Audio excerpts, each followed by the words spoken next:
নাহমাদু ওয়া নুসাল্লি আলা রাসূলিহিল কারীম, আম্মা বাদ। আউযু বিল্লাহি মিনাশ শাইতানির রাজিম। বিসমিল্লাহির রহমানির রহিম। সকল প্রশংসা সেই মহান আল্লাহ তাআলার জন্য, যিনি সমস্ত বিশ্ব সৃষ্টি করে সুন্দরভাবে পরিচালনা করিতেছেন। জনাব ওয়াকারুজ্জামান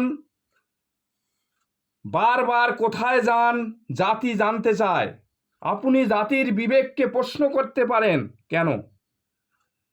আপনার বেতন থেকে শুরু করে সরকারি যত সুযোগ সুবিধা আছে, সমস্ত কিছু গরিবের ঘামের বিনিময়ে কেনা সম্পদ।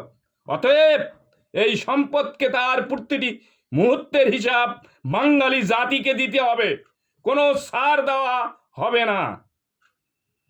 অদক্ষ উপদেষ্টাদের নিয়োগ বাতিল করা হোক।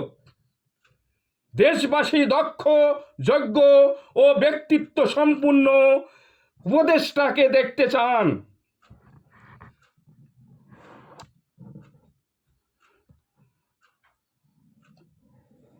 দেশবাসী দক্ষ, যোগ্য, ব্যক্তিত্ব সম্পূর্ণ উপদেষ্টাকে দেখতে চান, যেমন আসিফ নজরুল, ফারুকী ইত্যাদি উপদেষ্টাদের নিয়োগ বাতিল করা হোক।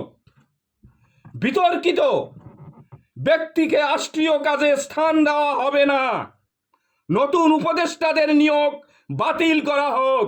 রংপুর অঞ্চল থেকে 4 জন উপদেষ্টার নিয়োগ দেওয়া হোক। বিশ্ববাসী ও বাংলাদেশিদের কাছে আবেদন, আপনারা আন্তরিকভাবে দোয়া করবেন যেন আল্লাহ পাক আমার নেক নিয়াত পূর্ণ করেন। সবাইকে আন্তরিকভাবে সালাম, আসসালামু আলাইকুম। হিন্দু ভাইদের আদাব ও অন্যান্য জাতির প্রতি আন্তরিক ধন্যবাদ। সাদাকাল্লাহু তাআলা।